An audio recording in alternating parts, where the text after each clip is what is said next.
And I'm going. Right. Welcome, everybody, to this long awaited book talk with Dr. Rachel Somerstein. Two reasons why we're really waiting for you and anticipating a wonderful engagement about you, your book, your stories, and the what incredibly important topic you wrote about, these Syrian sections. First of all, because Mark is your father. So, Shalom Aleichem to a member of the Mishpacha. And felt like that when we first talked, Rachel, and that was a wonderful connection. It's so great to learn about your work as an academic, Thank you. as a proud member, proud Jewish member of a faculty at a state university that had to, really decide which directions your research would take you, and the commitments that you made in your life to those kinds of matters of true academic pursuits. It's really something I respect deeply.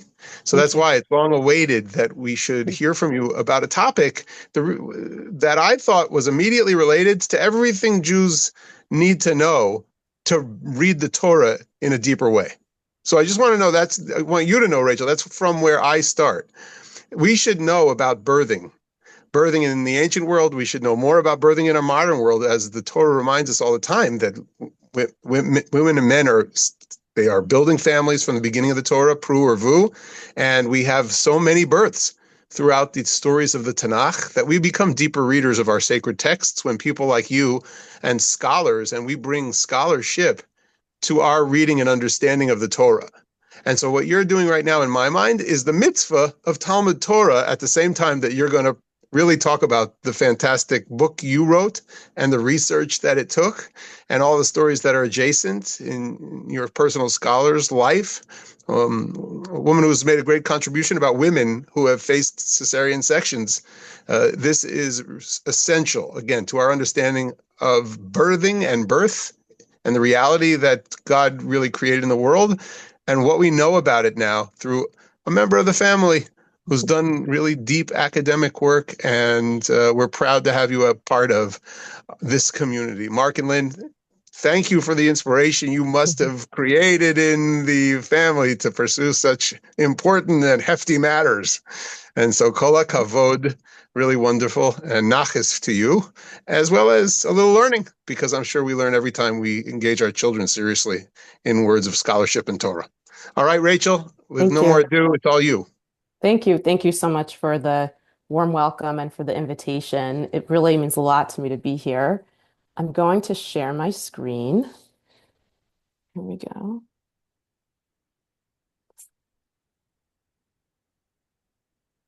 And I just wanted to say that I've had the opportunity to talk with a few Jewish audiences about the book, and those have been some of the most meaningful and exciting talks that I've been able to do because this is a very deeply Jewish book. So I'm really grateful to have this audience. Um, and I also wanted to say that so much of the work of reading and writing and studying happens by yourself. It's sort of not visible. And having these talks is a way to make that work visible, which really goes along with the title of my project. So I wanted to start with something that we do in our field sometimes. It's just called an artifact justification, meaning like why should we attend to this topic? Why is it worthy of study? And what is the purpose of looking specifically at midwifery and birth? And why should we do so Jewishly? And I think Rabbi Bolton established very good reasons off the bat for why. Um, I'm going to offer two. There are a lot of them, not least that all of us are born, but I'm just going to focus on two. The first is that when you look at birth closely, it's like pulling a loose string on a sweater. If you pull long enough, the weft of the sweater unravels. And that's what happens when you pay close attention to pregnancy and birth. When you follow them, they reveal themselves as sites for the struggle of authority about whose knowledge counts as the superior authoritative knowledge about women's bodies. When you follow further and you're looking at pregnancy and birth in the United States, more comes into view, right? So some of the most contentious issues socially, technologically, economically, structurally, from the financialization of medicine to the medicalization of birth, to structural and systemic racism. But what's really even more interesting, and I think that invites a particularly Jewish contribution, is if you follow pregnancy and birth even beyond the history of the United States, you can see religious and state forces playing a role adjudicating the values of maternal, fetal, and newborn life. And that's happening now here in the United States and all over the world, but it's been happening for thousands of years. The Judaic contribution that's invited here is about the value of women's lives and autonomy, about identity, Jewish identity, and about ideas of when life begins. So I think that we can use pregnancy and birth to think with and to think about America. But we can also use them to think about some of Judaism's most central values. The other reason why I think it's so important to attend to these topics and what invites particularly Jewish lens is that caring for people who are pregnant and who are having a baby and recovering from a baby is holy work. And as I was preparing for this talk, I was thinking about Rambam's prayer for physicians, which I'm sure many of us are familiar with. And this is just part of it, and it's a translation from 1917. And this prayer is establishing that medicine is holy work. What I would like to do tonight is to offer you an example about how midwifery is also holy work. And this comes from this book, Safe in a Midwife's Hands by Linda Janet Holmes. What she did was she listened to the oral histories of midwives who attended women in Alabama and also in Africa. And she says, midwives taught me how to listen, just like they listened to know when time come for folk to get born. Midwives also taught me how to talk to God. All kinds of trouble can rise up when bringing life into the world in a one-room, unlit cabin with no heat, as Alabama midwives told me. That's when midwives said they'd be talking to God, just like they'd be talking to any other man. So you could argue that this author is bringing God down to the human level, but I think what she's doing is she's elevating midwives to the holiest work. And while she's talking specifically in that case about Alabama midwives who were attending births in real privation, I think that we can see her observation applying to midwives practicing in hospitals and birth centers and at home now and across time. So then the question becomes, what does this have to do with me? I'm not a midwife, right? I'm not a clinician. I didn't study birth. How did I get here?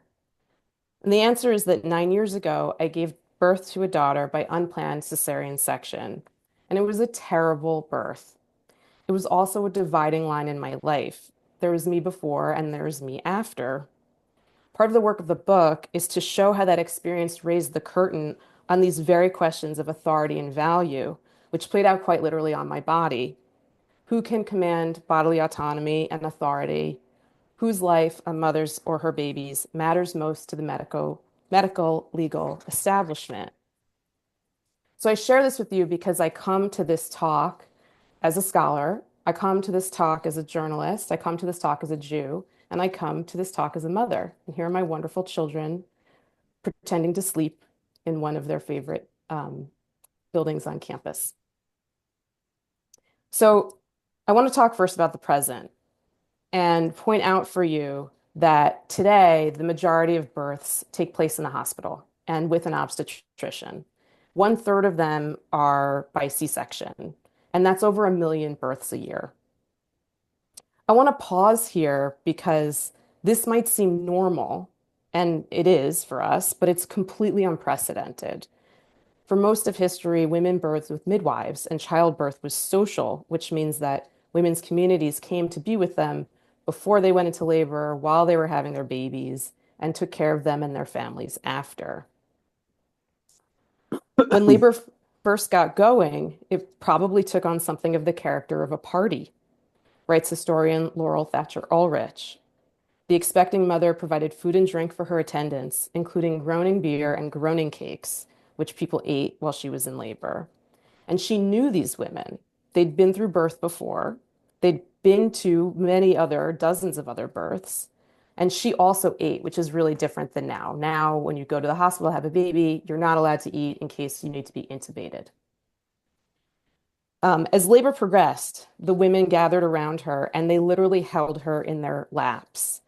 That's how a mother might have given birth, leaning against her attendants or in their lap while she was sitting on an open-seated midwife stool, which you can see in this woodcut.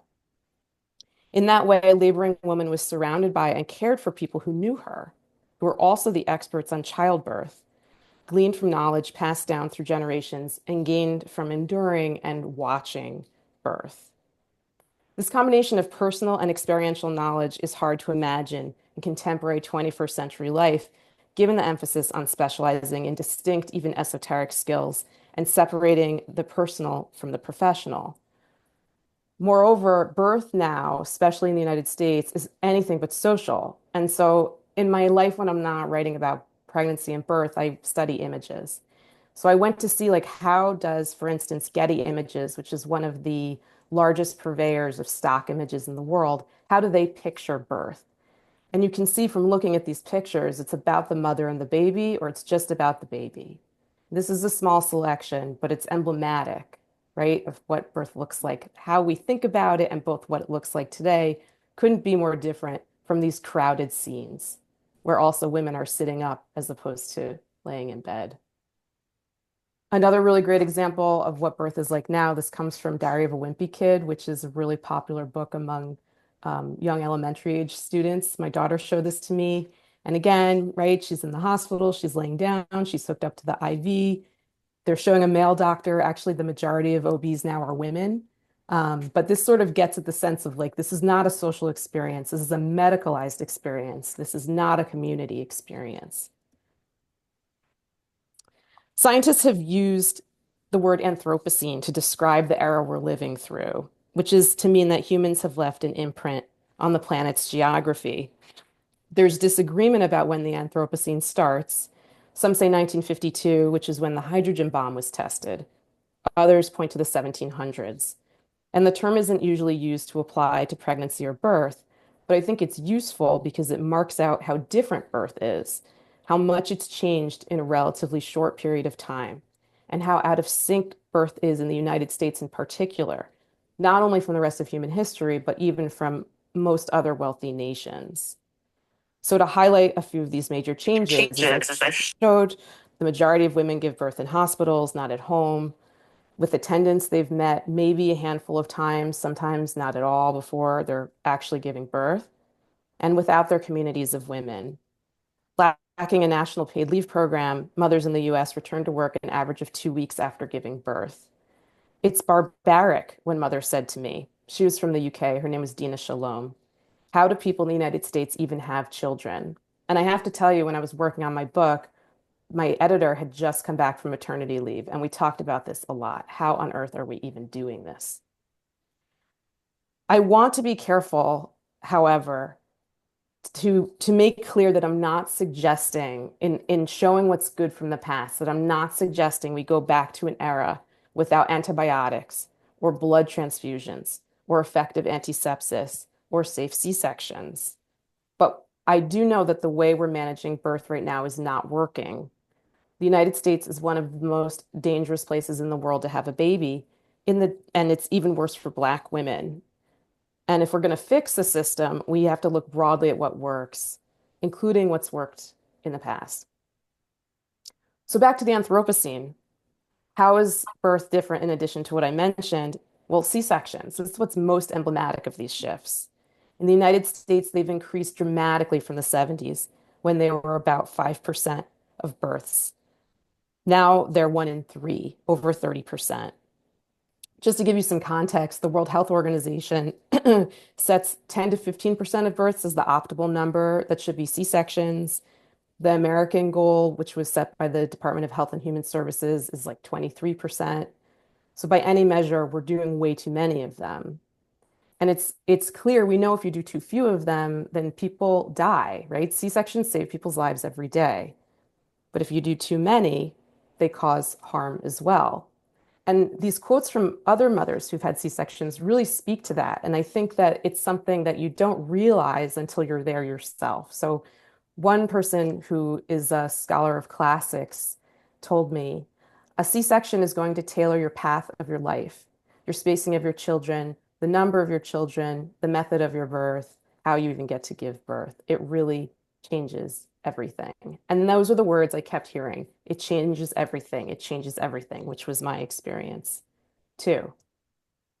What does that actually mean? And here I'm going to talk about some of the bad things that can happen. So, after you've had a C-section, there's a higher risk of secondary infertility, stillbirth, miscarriage, problems with your placenta. You're more likely to need a hysterectomy during a future birth and later in your life. And as we're going to talk about later, you can no longer just have the baby. You have to decide if you're going to have a VBAC or a C-section. In my book, I talk about how we got here, right? I look at the financialization of medicine and our faiths in technology, the role of litigation. But what I want to focus on tonight is the role of religion. And to understand the role that religion plays, we have to understand why C-sections have become so common. We have to go back to why they developed in the first place. So, to be totally clear, like I said earlier, C-sections save lives because they solve a problem. Not all babies can be birthed vaginally. But what's interesting to know about them is that they started as an operation on women who'd already died or who weren't expected to survive labor. The idea was to save their babies. And this is where the religious forces shaping pregnancy and birth become especially evident and where Jewish approaches diverge. So the force shaping these postmortem C-sections, and we're talking about the Middle Ages and later, was the Catholic Church. And the reason why the Catholic Church was behind these was, partly this whatever remote chance of survival for these fetuses, but also this religious pressure that if these babies got born, they would have a chance at eternal spiritual life. They could be baptized. And there are a number of examples of lectures that different priests gave urging physicians, priests, barbers, others who were engaged in this kind of labor to do these postmortem C-sections. What's really interesting is that the requirements of these sections, they varied from place to place. Sometimes the fetus had to be of a certain age. Sometimes the operations were done on any pregnant woman. But this was the law.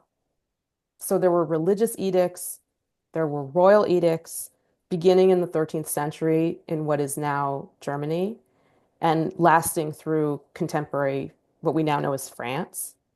In the New World, priests in New Spain and Peru did forced cesarean sections to save the souls of fetuses and not the lives of mothers. And lest this seem as if it's ancient history, there were these rules on the books, in Venice, Frankfurt, and Bavaria through the 19th century. So we're really not talking about a very long time ago. There's no way to know how often these actually happened. They may have been rare. However, in some places, if physicians and others didn't comply with the rules, they faced penalty of death. So what does this all mean? First, there's this established competition between the life of the mother and the life of the fetus, and this idea that it's an adversarial relationship. And that's followed us till today, right? We see echoes of that still in the way that we talk about pregnancy termination.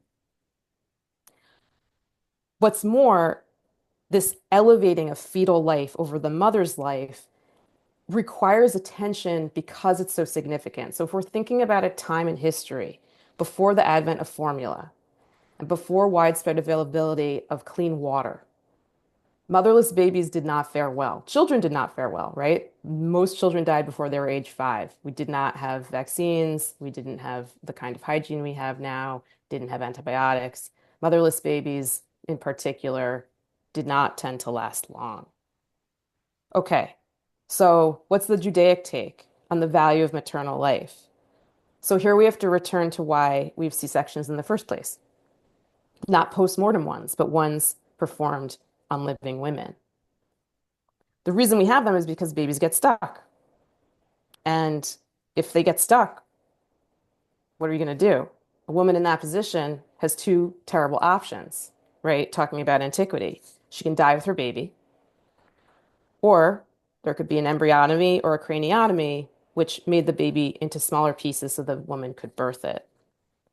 These techniques were horrific for everybody involved, and they were obviously fatal to the baby, and they were dangerous to the mother who could die from an infection, blood loss. And of course, for all of human history, people must have desired a way to save the baby and the mother. But what I have up here is the excerpt from the Mishnah that says it's permissible if most of the baby has not already come out to do this embryotomy.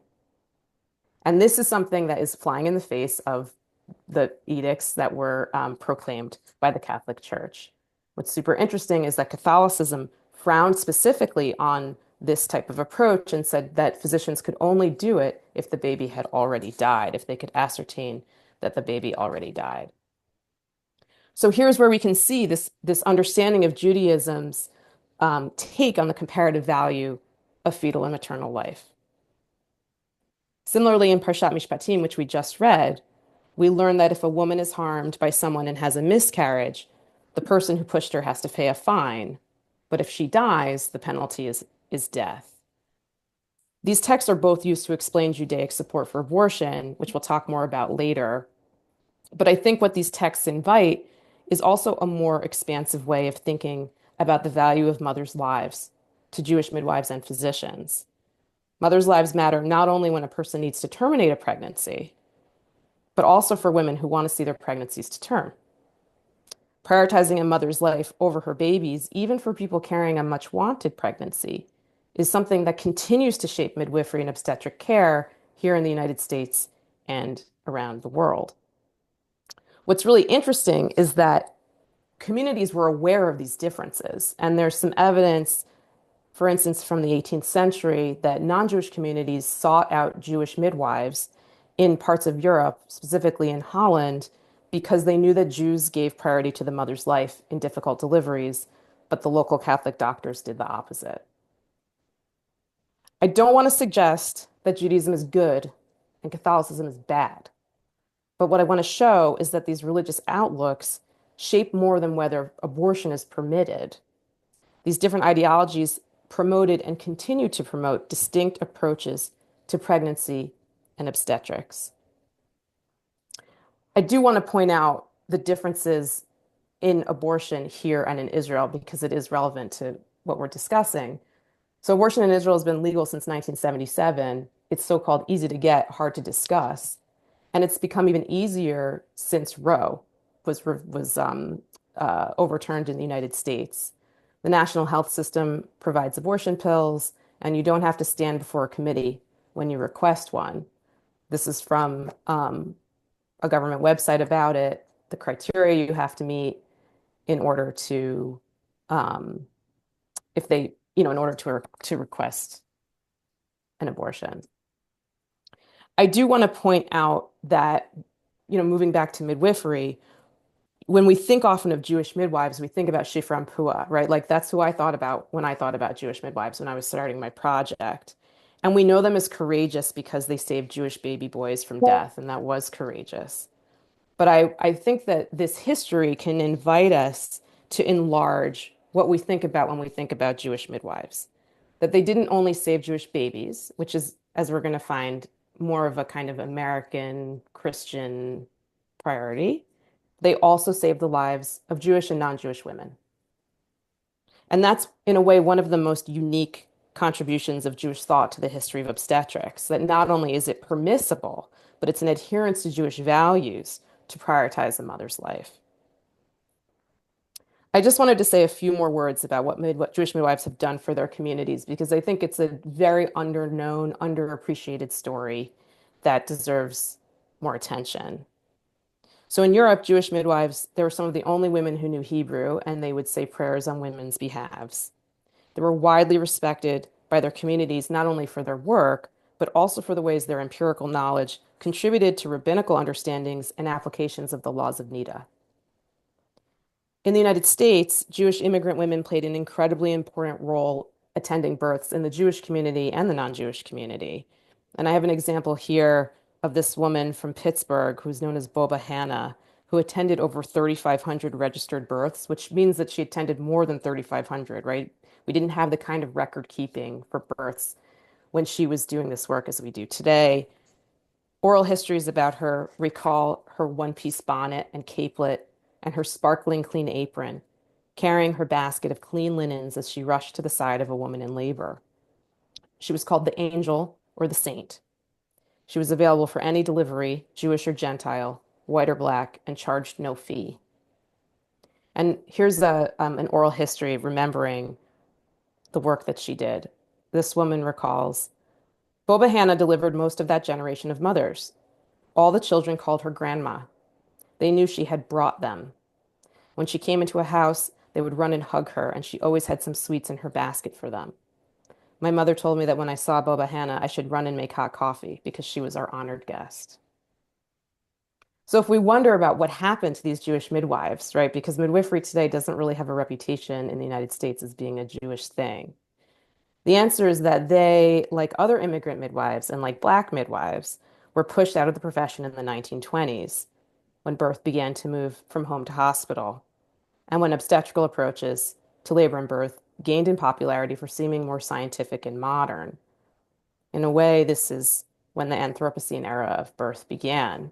And we're still dealing with that here in the United States. So Hmm. midwives attend only about 1 in 10 births now. They used to attend all of them. And we don't have enough midwives in the workforce to meet global standards for midwifery care. We also don't have enough midwives in the workforce to meet the demand of who women want to see. This is from a survey of women in California, and you can see across every demographic group, the desire to see a midwife for a future birth far exceeds those who actually worked with one at a recent birth.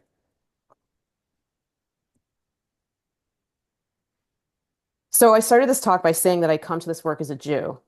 And even more than that, I come to it as a third generation Holocaust person. This identity has profoundly shaped my life. Because of it, I grew up feeling outside of American society. Our family joke was that when my father watched baseball on TV and drank a non-alcoholic beer, he was behaving like a real Amerikaner. My grandmother, who lived in Queens, did not look like the grandmothers in books. She had thick white hair about which she was rightfully vain. She spoke in Yiddish, her hands shook. When I visited her in the nursing home where she lived, she would give me packets of ketchup and mustard, sugar, relish that she had collected from the cafeteria. She couldn't bear for me to leave without a gift. I didn't know what to do with these packets, a metaphor for everything I'd inherited that I didn't want or understand. So I stashed them under my bed. It can be alienating to live on the outside, but as my husband has told me, a famous photographer, Gary Winogrand, descended from rabbis, once said that Jews make the best photographers. They, we, are outsiders, which means we can see what others can't because they belong. And I think this quote from him is really emblematic of that. He says, you could say that I am a student of photography, and I am, but really I'm a student of America. And I just had to include a couple of his images because they show that outsiderness, that perspective of I'm not really part of this, so I can see things others can't. So many of his pictures are taken from the side. As a Jewish woman, that outsiderness helped me figure out what to do after I decided to grow my family and got pregnant for the second time. This is one of the hardest aspects of having had a cesarean. You can't just have another baby. You have to decide whether to schedule a repeat C-section or try for a vaginal birth after cesarean, what's called a VBAC. I can't stress enough how excruciating a decision this is, and it's something that 500,000 mothers a year face in the United States. So to put this in simple terms, a repeat C-section is more dangerous for the mother, and a VBAC is more dangerous for her baby. Both are largely safe, though they pose potential downstream consequences. They ask a mother to make the incredibly difficult choice to elevate her life or her baby's. That's if she even has the choice to make, because an estimated 1 in 5 hospitals won't even allow mothers to try to VBAC in the United States. And this is the case even in large cities like Los Angeles, which is in a blue state, where it can be hard to find a hospital or a provider to support this choice. And I have to tell you, when I was reporting my book, the stories I heard about people who wanted to try to VBAC, and there was no clinical reason why they shouldn't, and they were not either permitted to or they were sort of intimidated out of it. It was incredibly heartbreaking. The alternative, right, to be told that you can't even try to have a vaginal birth after cesarean is effectively forced surgery. We would not accept this for any other group of people. One of the lawyers I interviewed for my book gave me this hypothetical to show how outrageous this is. She said, imagine you're the parent of a 5-year-old, and the 5-year-old needs a kidney transplant, and you're the perfect donor. And in this hypothetical, you can be assured you'll survive the surgery with no complications. Even if the child will die if you don't donate this kidney, there's no court that can compel you to do it. It would be against the law. But we treat pregnant women differently. We don't afford them the same rights extended to others and enshrined in our Constitution. So back to me. I'm pregnant with a very wanted baby, but I'm terribly scared because in my first C-section, when I told the physician I could feel him operating, he told me what I was feeling was pressure. I felt that, I told him again. He ignored me and he continued to cut, even though it became clear quickly to everyone in the room that I was in an unbearable pain. I want to say that he's not a sociopath who was out to hurt women. What he did was much more banal. He didn't listen to me. And that happens often, especially to women and especially in medical settings.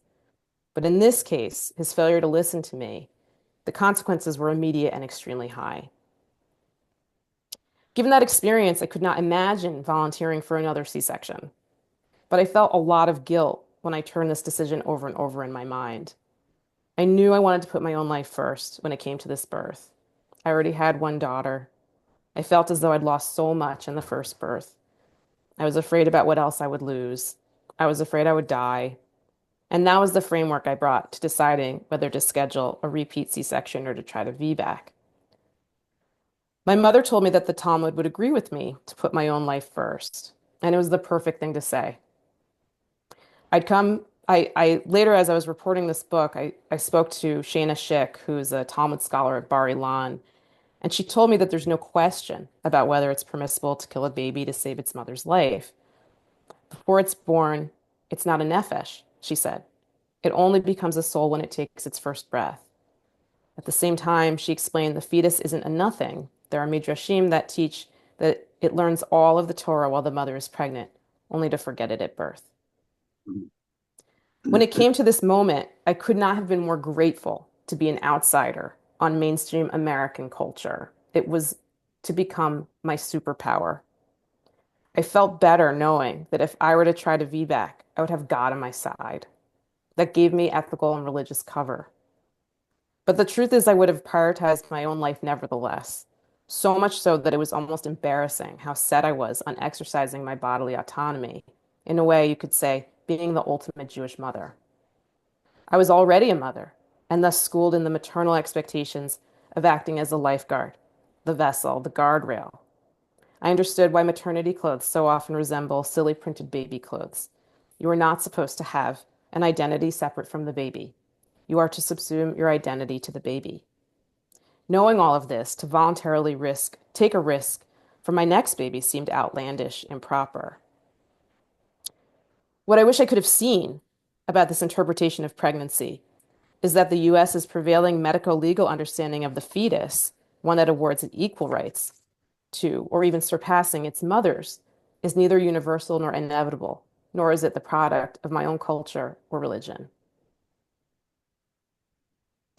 The fears and repression regarding VBAC are especially useful for tracing the centrality of the belief regarding a mother's life in terms of its lack of value. Many resources emphasize the potential for VBAC to go wrong and cause a disastrous outcome for the baby, without getting into the bad things that a repeat C-section can happen. And I want to give you a couple of examples of this. This is from a consent form for vaginal birth after cesarean section. And I've just made some of this larger so that you can read it. What you're actually signing on to. I understand that this could cause death or permanent injury to my baby, and it's uncertain how high the likelihood is if there's a rupture, but it's reported to be as high as 50%. I mean, how could you as a mother sign this, right? You just feel like you're the worst person in the world. Obviously, you need to have this information, but there isn't the corollary information of what bad could happen if you have a C-section, which could be bad for the baby and it could also be bad for you. These concerns bled into my marriage. I asked my husband if he would blame me or think me selfish if I had a uterine rupture and the baby died or was brain damaged. He told me that this was a decision we were making together, that he wouldn't blame me, that he loved me. And I knew he meant that. But I also knew that you can't predict a response to tragedy. It's like motherhood.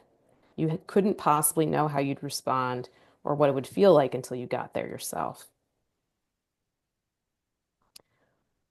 Toward the end of my first trimester, it's 2019, news of a novel coronavirus started making headlines. By the middle of my second trimester, it had reached New York. My brother and my mother both contracted the virus early on and became severely ill. I was already afraid of dying in this pregnancy, and I believed if I caught COVID, it would finish me. I started my lockdown early, canceling classes before my university did, avoiding supermarkets and postponing prenatal appointments. I want to add that my daughter sees a pediatrician who's a Jewish person from New York, and he told me off the bat, skip the prenatal appointment and stay home. The risks to you are so high. Then, when I was 26 weeks pregnant, the governor of New York State announced mothers in New York had to birth alone.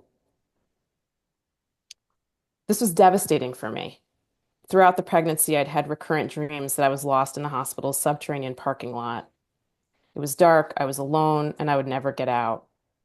This ruling seemed to confirm the spirit of the nightmares. When I pictured my husband dropping me off at the hospital to have the baby, I didn't think I would be able to get out of the car. I couldn't survive birth on my own. I sat at the kitchen table and wept, and I told my husband I wanted an abortion. As a society, we have a tendency to measure motherhood not in extended narratives, but by a set of signal moments that we interpret as emblematic summations of women's mothering abilities, writes the philosopher Quill Rebecca Kukla. These defining moments tend to come very early in the mothering narrative. Indeed, many of them come during pregnancy or even before conception. By this measure, my thoughts and needs, my mother character had failed the ultimate test. But this was also one of the most true moments of my motherhood and also of my autonomy. I wanted my baby, and I valued my own life more than my baby's, so absolutely that I would end his life to protect my own. At the time, I experienced these intense feelings as my own set of problems to work through. I had to get my head together, I told myself. My friends made similar comments. They said it's a mental game. Don't lose your nerve. That was true, but also only partially so. I'd fallen into a similar trap during my first pregnancy. Doing birth correctly seemed to be my responsibility. I just had to make the right choices. But the C-section felt like a never-ending problem with ceaseless complications. I couldn't just be pregnant, then go into labor and have the baby. I had to have a plan for how the end of the pregnancy would go. What I didn't see was that the feelings I was having, this guilt about exercising bodily autonomy, reflected the US's ongoing and intensifying cultural and legal battle for fetal rights. I didn't see that questions about whose life and whose body commands greatest value, about who is entitled to make decisions about these bodies, are at stake in all conversations related to reproduction, from abortion to access to midwifery, to access to IVF, to access to VBAC. In that way, although VBAC seems like a niche issue because it only affects a small subset of women every year, it lays bare the restrictions and obstacles that encircle all pregnant women, no matter where or whether they plan to see their babies to the other side. What I had experienced as an entirely private matter had very much been shaped by the ways we talk about, legislate, and control reproduction. But I was at once too angry and too deeply inculcated within this ideology, even though I was this Jewish person who felt apart, to see that at the time. Instead, at the moment, I longed for an escape and I wished to God I could just skip the birth part. So, a little context about VBAC and how we got to the mess that we're in right now. Until the 1970s, the law in the United States held that charges of murder or manslaughter could only apply to a child born alive. Since then, as you can see from this map, some 38 states have adopted feticide laws, and I think it's actually even more in this more recent map, meaning that if a pregnant woman is killed and her fetus dies too, those deaths can be tried as two separate crimes. And I just want to underscore for you how different that is from Jewish interpretations. Remember from Parshat Mishpatim, if a pregnant woman is pushed and she has a miscarriage, there's a fine. If she's pushed and she dies, then the person is put to death. There's not a sense that there's the separation, first of all, between the fetus and the mother, and there's also not a sense that fetal life should be tried as a capital crime.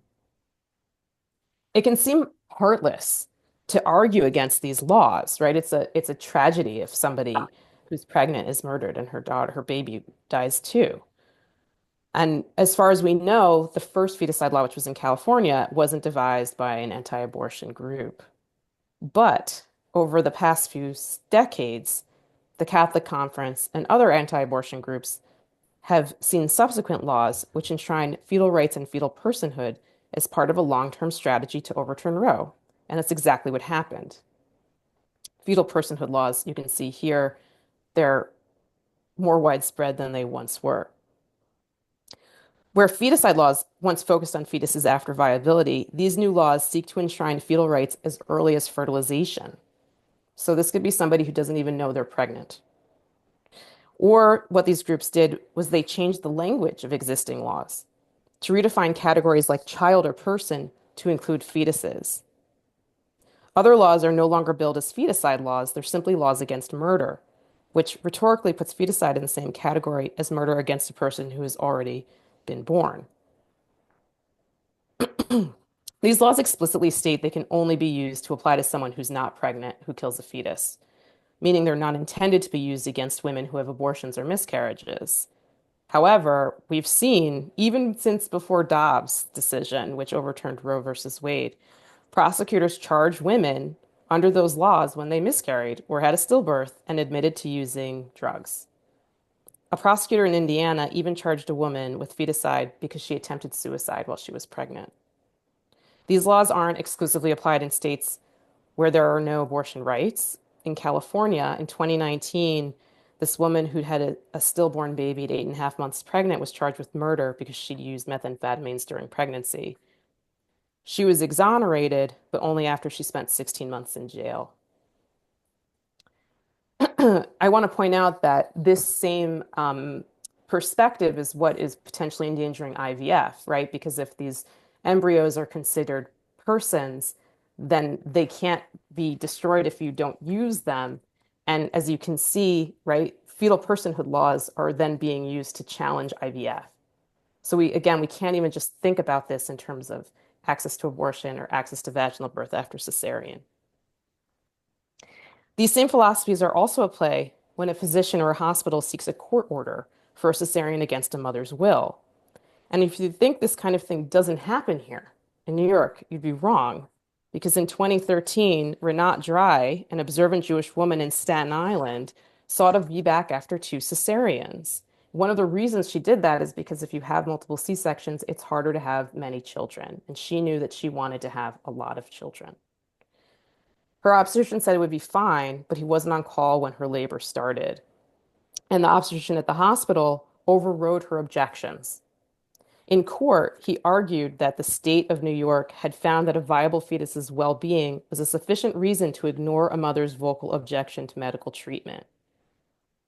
The case still has not been resolved, and it's a sad and scary example of the expression of logic that elevates fetal life over maternal autonomy. She was willing to take the risk of potentially having a baby who, the VBAC didn't go that well, and she was overridden, and also they lacerated her bladder during the operation, which also goes to show C-sections are not without risks. I think that we can see the impacts of feticide laws and the anti-abortion movement's success in criminalizing pregnancy and or rather pregnant people in rates of VBAC. So in the United States, by the mid 90s, about a third of mothers who'd had a C-section went on to have a VBAC. That number started to decline, and by 2006, it had plummeted to 8.5%. It hasn't recovered what it once was. It's now about 12%. You could say that the reason for this decline is because people understood what could go wrong. There could be a uterine rupture. That could be catastrophic for the baby. It occurs less than 1% of the time in VBACs after one or two C-sections. But I think it's about more than that because there's if you know there's potential for litigation, but there's also the comparative value of fetal life.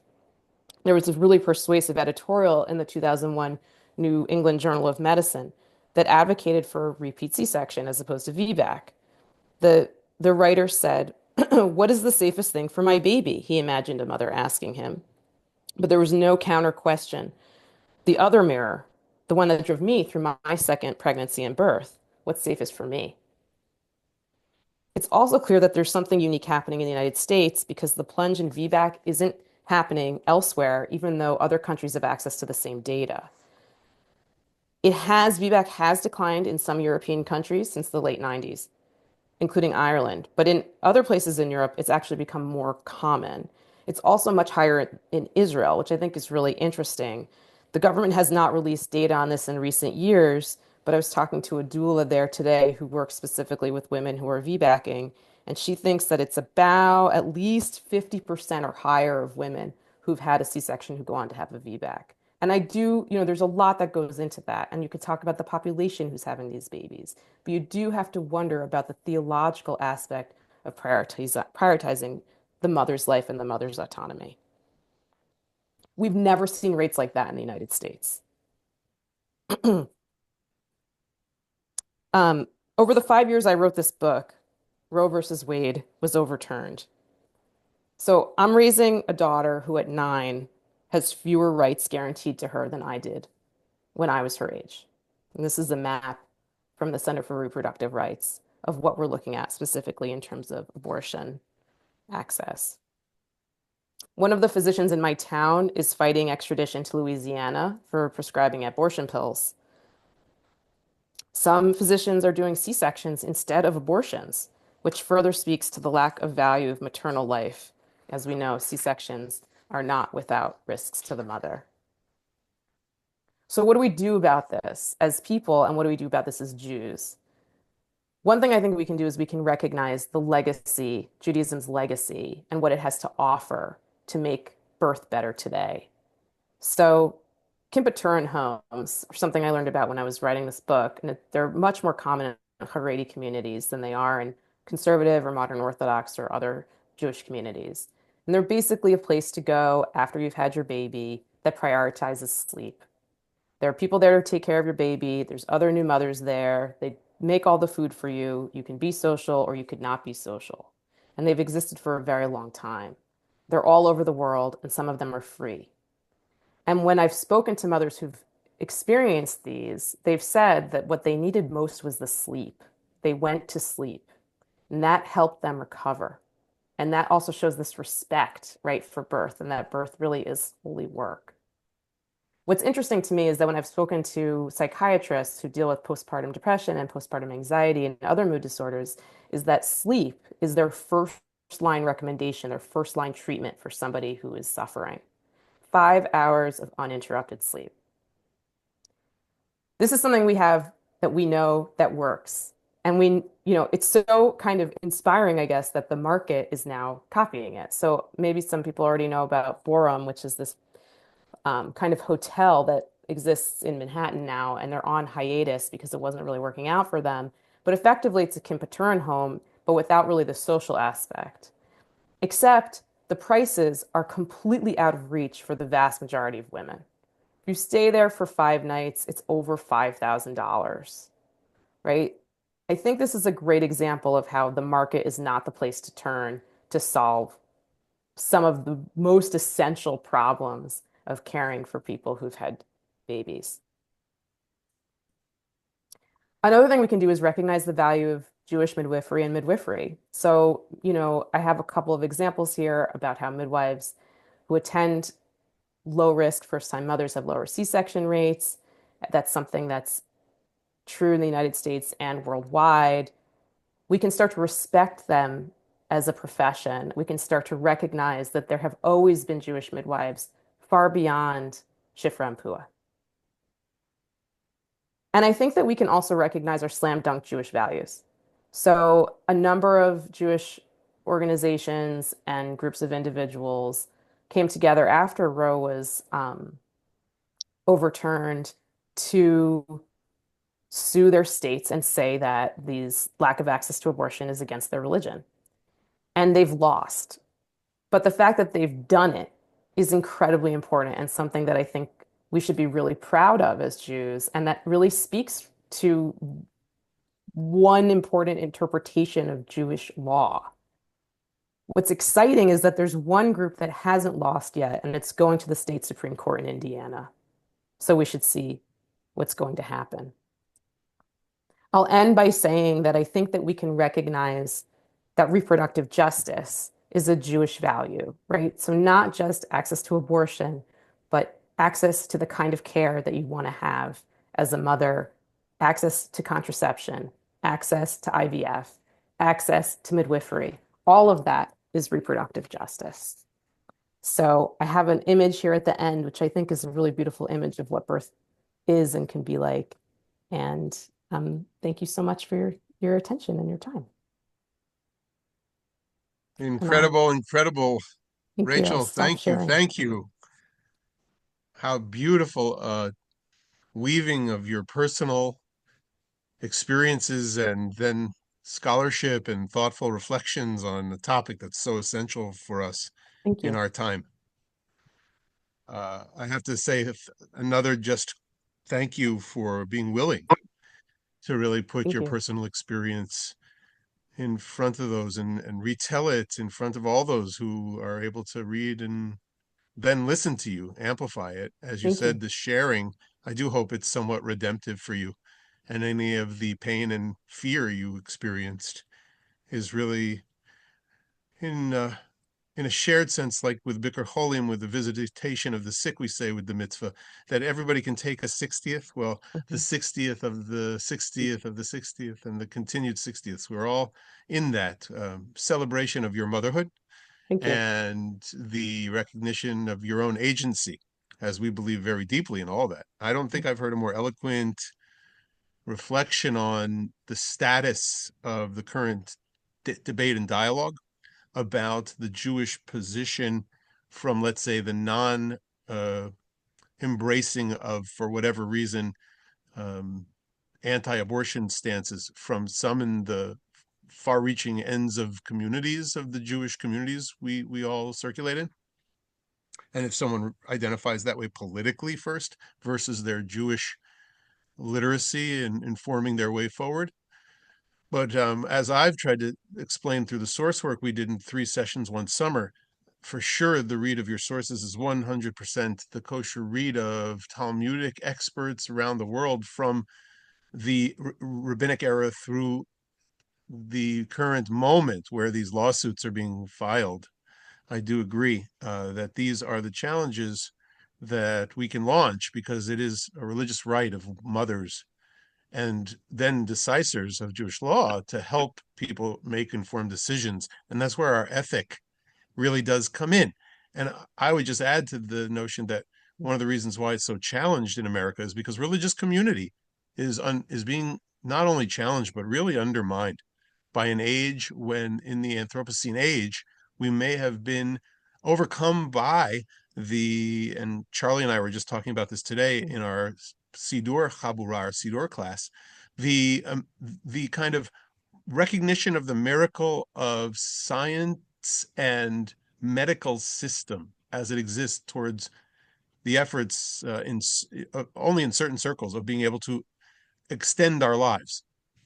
And a little bit of that comes with the individualism that goes along with agency Hmm. as mothers and fathers and partners in decision Hmm. making. Hmm. And so we're dealing with a great age of individualism But then the fetus as a potential saved soul is so puzzling. And it's because of the religious extremism. So it shouldn't puzzle so much, right? We see an age in which science is venerated as the same age as fundamentalism is venerated.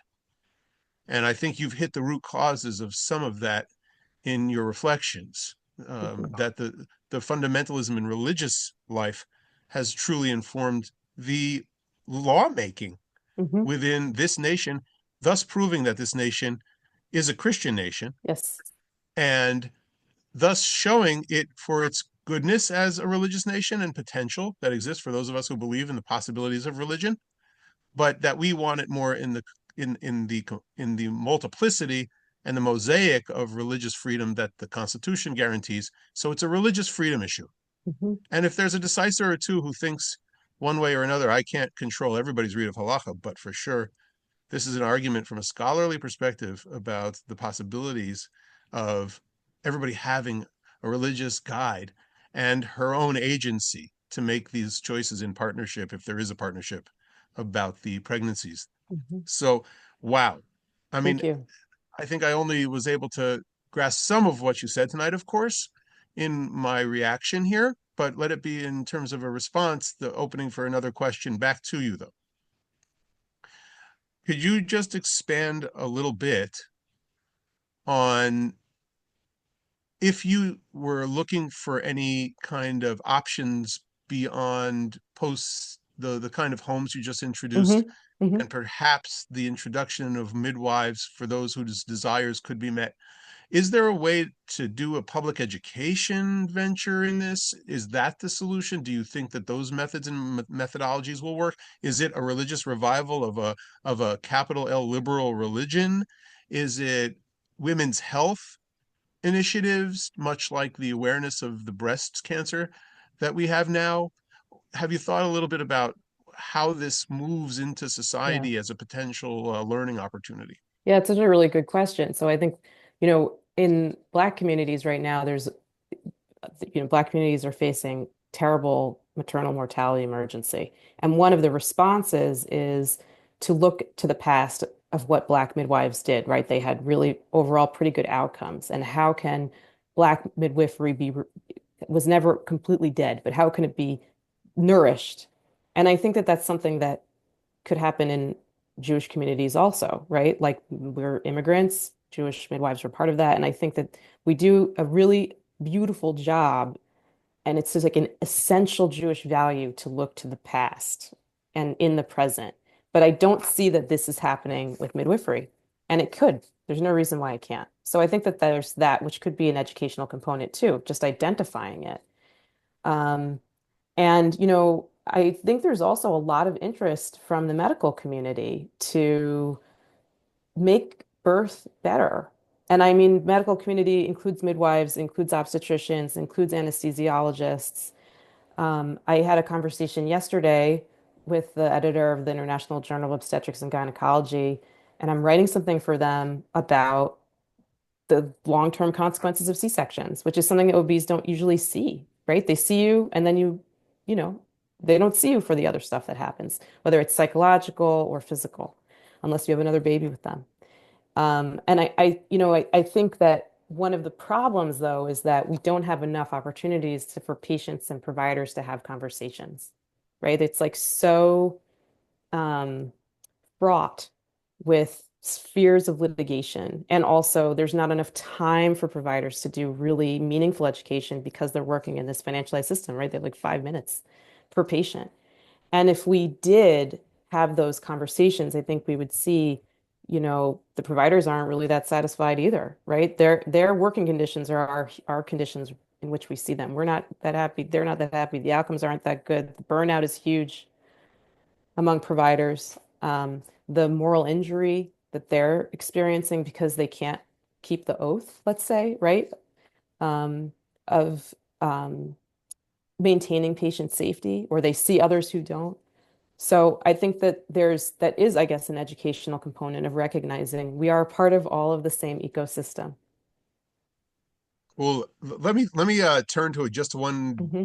other question before I open the floor to others. and really tap into these Jewish roots that you Hmm. have and going back to our past and Hmm. getting your scholarly take on this. I don't think you wrote about this. I thought of it when we first talked just about our own Jewish Hmm. backgrounds and journeys, and we connected on the phone. And now you've given this presentation, and maybe you've thought about this, maybe not, right? Not looking for anything definitive scholarly. I know that you would do a lot more research or something like this, but I'm interested in what you think about Hannah being our model for the way we pray our Amidah, right? We know that Hannah really wanted a child and ultimately would be blessed with one. I imagine that pregnancy to be a pregnancy that went all the way through to vaginal birth. So I always have this in mind, like when I'm thinking about her story, that she had a really just easy way of it. Now, I don't know. Of course, I'm not saying that Hannah's birth pains weren't Hmm. real and the sick, just ultimate pain that I could never experience. But I mean, I think of Hannah, the mother, who pined after, longed after, and she was there praying with her mouth moving and not saying anything. And Eli, the priest, thought she's drunk, and she was lifted by the rabbis as the model for our prayer, and therefore we daven our Amidah as this woman did in our books of prophets. So I don't know. What do you make of that? That our model, our central prayer, 3 times a day, is a woman who was wanting motherhood, and that could also, I think, have an import in how we think about motherhood and the importance of it. Yeah, it's such a great And question. You go ahead. and then Yeah. so yeah, and also then how her birth was. I don't know if we could reread the text and see if there's any hint about how her birth was, but what do you think about her as a model and how might fit in? Yeah. Well, I think it's really compelling idea to think about. The emphasis is her longing for a baby, but it's all about her effectively, right? That we're remembering each time that we are saying the Amidah silently to ourselves. And in a way, you could see that that might fit in with, again, the value we place on mothers, not just their lives, but on their fullness of their identities. And so you could say, on the one hand, it's like the limitations, right? It's about her wanting to become a mother, as if she's not a full woman or a full Jewish woman until she becomes a mother. Okay, that's one way of thinking about it, but it's also there's like a tremendous amount of respect, right, to structure the way that we pray around a woman's um, desires, and they were coming from her, right? As I recall, you would know better than I would, but she was embarrassed, right? Wasn't she Yes, I mean embarrassed? she might be a little embarrassed because of that sociological Yeah. reference you just made, but I've always thought about how powerful it is to become a parent and know that I was longing to fulfill that mitzvah of pru urvu, be Hmm. fruitful and multiply in this Hmm. way. By the way, the Gemara says you can be fruitful and multiply as a teacher, Hmm. and you can take on and adopt others. So that's another piece Hmm. of Jewish family building and Jewish peoplehood family building that satisfies this. But there, if you just think about her longing as the kavanah, it's something, by the way, I can never have physically as a man, which I think is a really interesting piece when I've really explored deep down what the Amida experience really is, if that's my quote unquote only source. There are other Hmm. sources that say what it was, like when Abraham and Isaac and Jacob did each of them their foundational notion of praying. The rabbis have in mind that you have the Amida really being constructed as well as the sacrifices we made. But her way of praying is the way. And that always informed, I think, the intentionality the rabbis hope we would have. It means that men better get better at understanding the narratives of births and longings for women to become parents when they want to. And that feeling also of like there's somebody on the other side of the wall, I think that that's also what it speaks to. It sort of respects that experience that is, you almost can't put it into words, right? But that a feeling, there's another person who wants to be part of my family, whether it's the first baby you would have or you've already become a parent. And I think it speaks to that in a really beautiful, affecting way. Thanks for going with me there. Yeah, thank you.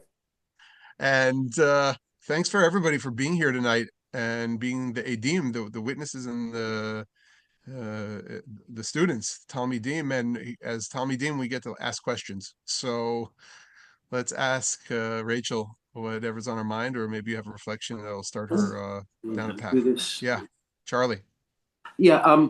First, I want to say my father-in-law, who was in OBGYN, and when he was alive and kicking, was head of education of the OBGY residents at NYU, would have loved this presentation because he always spoke about the large number of cesareans that didn't need to be done. Mhm. So I know of at least one OBGYN who's no longer with us, who was definitely on this plane. Thank you. Um, just a couple of things. One thing that he used to do when he had a private practice, he would charge a woman only one price for the pregnancy. So for some reason, $5,000 is coming to my mind. This is the 1990s. I have no idea what it would cost. And he did that for several reasons. The biggest reason was he always felt that most of the time, whether or not a woman had a vaginal birth or a cesarean birth, wound up in his hands. And he didn't want anyone to think that he was making the choice for financial reasons. Mhm. And that $5,000 price included unlimited office visits, unlimited phone calls. And he also didn't believe that there should be a higher cost to a woman because she was a high risk pregnancy. Mhm. One price for all, he took care of his patient. Now, if I remember correctly, and he died in 2006, he had a problem, though, with malpractice insurance. Mhm. And he indicated to me that it was easier to be successfully sued if there was a bad outcome to the fetus, to the baby, and you did a vaginal birth.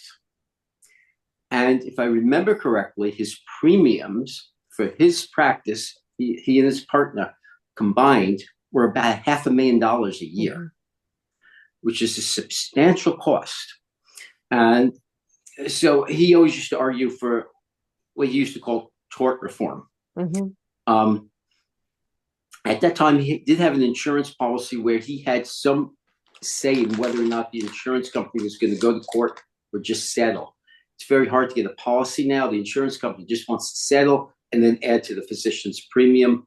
And I think this has helped push the drive of a lot of physicians out of private practice into more hospital-based or larger zones of whatever that's called. Yeah. Not with that vocabulary, but you certainly know what Yeah. I'm talking about.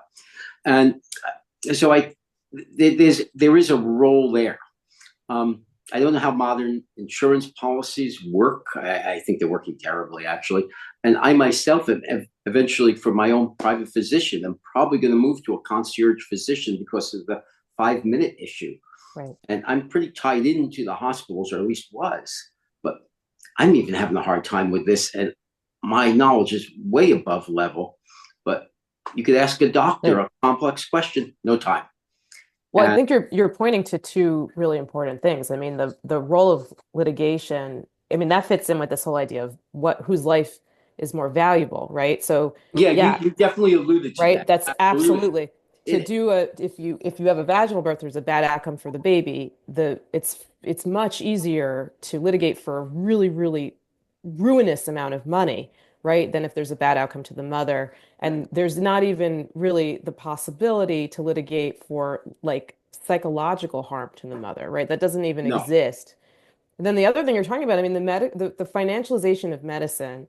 I think when I was working on this book, I was like, this is the most serious threat to our country. It affects every single person, whether you're a parent, you're not a parent, no matter how old you are.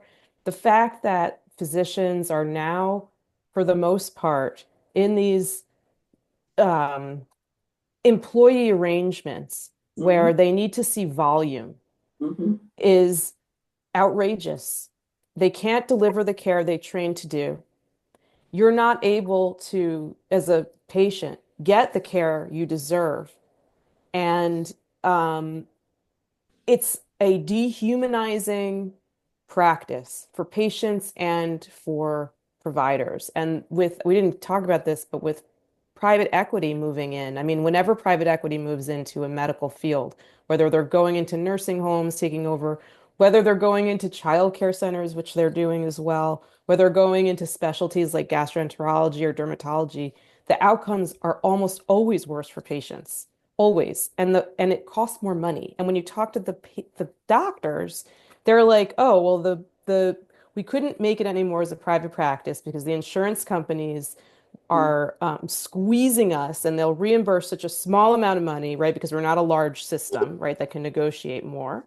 And so we sold to private equity. But now the private equity owners, what they want to do is make as much money as possible and where they could sell it in 5 years. And then they will say to the physicians, and this is what some of the physicians told me, you can't order a vitamin D panel as part of your, whatever. You do that for everybody who Yeah, walks that all in. of a sudden disappeared. Yes. And it is criminal. It really is. And when you speak to providers, often they will either leave the private equity owned practices if they can, right? Or they're miserable because they're like, this is not medicine. Yes. Yeah, you're right. And again, I want to thank. I believe my father-in-law would have really been impressed with your presentation Thank you. and and Thanks, Charlie. Thank you. Thank you. Yeah, yeah. Thanks, Charlie, and his memory for a blessing. Any other questions, Yeah, Rabbi, it's Caroline? Caroline. Hi, Rachel. Thank you for this. I'm so grateful I tuned in. I myself have never had a pregnancy to full term, so I'm a bit of a outlier here, I think. But I do want to talk to you. So this conflict in religion where the fetus and the mother are at odds. I was raised as a Catholic, and in 1967, as a 7-year-old, I was told that in the time of a pregnancy, if it was a choice between the baby, the fetus, or the mother, it was always the fetus. And I was horrified. Like I look back on that and I think you're telling a 7-year old, both, girls and boys, little kids, and I'm proud that my hand shut up and I argued the point with Sister Mary Kevin, just as a New York City lawyer would do. And it's no mistake that I am sitting here as a Jew among this group. But I'm not saying one religion is worse than the other. It just, that was my experience. My point is that this stuff is so ingrained, and the way I was raised was not some fringe. It wasn't some really crazy group of fanatical people. It was a suburban Catholic school, but that stayed with me, that idea that the woman's life was less than, until, although I did argue the point very well, but the fact that you have written this book, and what I think is so important about this is that knowledge is power. And I think sometimes as women or parents or wherever we are in our life, we need the permission to ask questions. We need the permission to fight the good fight. We need the permission to say, wait, this is wrong. This is an injustice. And I don't know how well it's all going to go in this current climate. I heard a lot of what you were saying, and it does bring me back to the Handmaid's Tales. But I want to thank you. I think this is a very important book, and I hope that both the women and the men that read it will will ask questions and raise their voices. And I think it's going to take some time, but I'm hoping that some changes will be made. So just thank you. It was a very, very powerful presentation, and your thesis is very powerful. I am curious. When you've spoken to, if you have spoken to doctors or OBGYNs or midwives, like what are you getting any hopeful response back? Like, can we, you know, um, Yeah, I mean, so thank you so much. That's like really meaningful to hear that. And I agree with you. This stuff it's ideology, and so it's invisible to us. That's how Yes. deeply, right? Even if you Right. fight against it, it's Yeah. still in Yeah. there. Yeah. And I think there is reason for hope. I mean, I've spoken now to a number of different groups, physicians, and they're really, really receptive. I mean, I mean, you look at the stories, right, that are making headlines in terms of the maternal mortality emergency. It's not going well, No. right? And the birth rate, I was just seeing something recently, it's gone even like dropped even more, right? This is not a family-friendly society we live in, even without everything about the value of a mother's life. So, and it's becoming even less so. So, I think that I should say I'm working with a physician to design some research about prenatal education to sort of identify what's a way to reach people so that they'll understand that they might have a C-section and how that can shape their reproductive lives in Hmm. a way that is going to actually work because a lot of people get their information on social media, Right. right? They don't trust the doctor. They trust the internet. And so what do you do? And actually, in fact, there's one midwife was my midwife for my second birth who I've become very close with. And since the book came out, she has tried to educate her patients about C-sections, right? Even if they're coming to her, they're seeing a midwife, they're not expecting to have a C-section, but it's 1 in 3 births, right? Like the numbers are there. And some patients have complained about her. They complained to her clinical director, why am I hearing about this?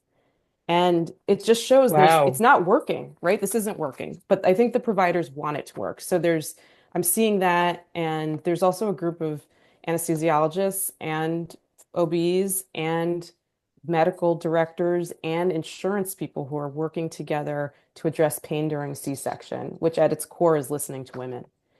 Yeah. And it's a small group and they're incredible. And it just shows like that I don't know, that people want to make this change. But I Yeah. think it's also really difficult. I mean, the environment to be an OB in this environment, already there was the likelihood you'd be litigated. Now, Hmm.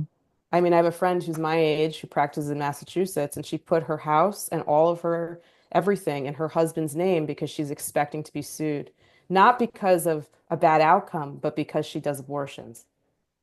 Oh And my how can you gosh. stay in the profession with that kind of stress when, I mean, she's kind of just starting out, right? She should have another 20 years. And that's but one person. So And that also prevents other people for going into to the profession absolutely. as well. And the Yeah. numbers are dropping on Yeah. people who are selecting that as their residencies, Yeah. especially in the areas that have said that abortion's illegal. And actually, the other issue about that's so scary is that when those people who are in those states train now, they are not exposed to, let's say, D&Cs, which is like it doesn't have, it's Yeah. typical gynecologic thing. So Yeah. then when they would come, let's say, to another place to practice, they're not trained. And that is Mhm. going to be a problem for all of us. I mean, so I mean, I guess I'm answering yes and no, right? And you think about what's the next, how is this going to mess up the next Yeah. generation? How are we going to be undoing this harm? I don't know. Well, thank you for finding your Thank voice you. Thank you. and yeah, that's very, very important work. So Thank you. bravo to Yep. you. Thank you. Yeah. Let's take one more question. Phyllis, I see your hand there. Yeah, I'm a little concerned. I'm an older woman, and when I had my children, we stayed in the hospital for 3 days. And today, they women go home so quickly, and very often they don't really have good help. I'm very worried about, sometimes it's not even 24 hours when they're out of the hospital. What are your thoughts on that? I mean, I think it's the same thing, women's lives. I assumed if it was men having babies, they would stay the full 3 days. I was wondering your Yeah. thoughts about that. And I really Oh, yeah. do think we undervalue women. I think that that's a great point. So on the one hand, I mean, God, when I was in the hospital, I couldn't wait to go home and sleep in my own Yeah, bed. I know, but But you're not going home. I mean, your point is well taken because actually one of the most dangerous times when we talk about this maternal mortality emergency is postpartum, right? Like, and actually the one of the leading causes of death is suicide or overdoses. So people are not getting the support that they need right? And we're talking about the full first year postpartum. They're not going home after 24 hours to, a community that's supporting them and bringing them food and holding, washing their dishes and, just being with them, right? It's really serious. And I think that, hospitals want to get people out because it's costly to be in the hospital. It's expensive. And hospitals are closing, right? And they're closing obstetric wards in particular across the country. And this is something that, like in the UK, there's a different system, right? You have people who come visit you at home, who are midwives or health visitors. And there are some counties that are doing that. They had stopped during COVID, and now they are for people who like had preeclampsia or other kind of potentially dangerous issues in their pregnancies, like I think gestational diabetes, people who really need the follow-up, the medical follow-up, they're having visiting nurses. But really, you need to have, I mean, everybody, that you can't have more than, you can't have too much support, is how I think about this. And so, what would be a better way? And I think the Kimpaturin homes are actually a really great model for communities that support them and that make them really available and not something only if you have a lot of money that you can access. And I think that's also what like religious communities can do or and do well, right? So things like organizing meal trains or organizing babysitting or whatever, the religious communities, especially the Haredi communities, they do a really good job of that. And that's like part of, I think about, we have to look very broadly for solutions. We can't just be like, oh, I'm not like that. I'm different. My community, it's like, well, it works. So how could it work in other places rather than saying, forget it? We're going to have to build three more stories onto Orzarua and make a little center. And this will Really, be part of the great religious ideal that will make come to life. it's a great idea, actually. Yeah. If only religious communities could make it adjacently possible. Yes. But I think by your talk, religious communities could become much more educated about the systemic realities that face us and the deep level of uh, understanding that we ought to be taking to the table right now in the corridors that matter, wherever the organizations lie that can really help make the kind of social change or at least implement the kind of freedoms that we seek in the United States, especially within our community, to give agency to mothers, to really ensure safe births, and to care for women after they give birth. And family nurturing is part of what we're responsible for in the religious world anyway. And that should be a combined kind of communal experience. Back to the community of midwives, I think that there is some movement towards that in some of the younger women's Jewish circles that I've heard speak about what they hope for with births, and how they do some family planning and tight knit communities sometimes, especially in the modern Orthodox kind of neighborhoods where I've sometimes hung out, where there are a mix of conservative shuls where they have a lot of observant and walking folks or modern Orthodox living together. There are a lot more emails about who did you use for a doula and who did you use for a midwife. And it is somewhat of a culture, but with more, again, attention to the history of all that, it would even be amplified more in any kind of decisors who are going to go that direction with halachic interpretation towards, or or at least advice towards their congregants and beyond. And it could help inform the policy here in our own nation if we take seriously the ideas of religious freedom. Because as we said, it's so ingrained otherwise that I don't know we're changing the entire public's outlook, the good people of suburbia, as Caroline talked about, not the extremists even. But that's, I think, a challenge done and met with a little bit more serious scholarship than we've had before. I know you probably quote a lot of other folks because good scholars do, and they build on other work. But let us end tonight with a question, Rachel. So where do you go from here? Where's your next project? Are you building on this one? Have you taken another scholarly interest, totally also in your purview as scholar? And is it a Jewish journey as well, a personal journey? So where is it all headed? I'm working on two children's books. They're kind of like palate cleansers, and I'm really excited about them. So one of them is Jewish topic. One of them is not. It's about a lighthouse on the Hudson River. But I'm just going with those for now. Really So cool. we'll see. Yeah. A Enjoy every gift, moment of that Thank break. you. a Thank gift, you. a Yes. gift in life. Thank you. Yeah, a real gift to yourself, Thank you. and definitely not a guilty pleasure, a true pleasure. So we True need more pleasure. children's books. Yes. Oh, when I was working on this book, I was like, my next book has to be about clouds or flowers and gardens. So, Yeah. yeah, Fluffy. Lovely. Go fluffy. exactly. Yeah. Yeah, just a little bit light. Yeah. Lovely. Well, we can't thank you enough for being Thank with you so much us. for having me. And this was Thank you.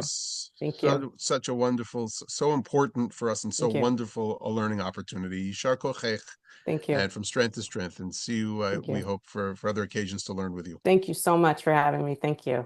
It was a pleasure. All right. Okay. Lila Tov, Lila everyone. Tov. Good night, every Lala Tov. Bye.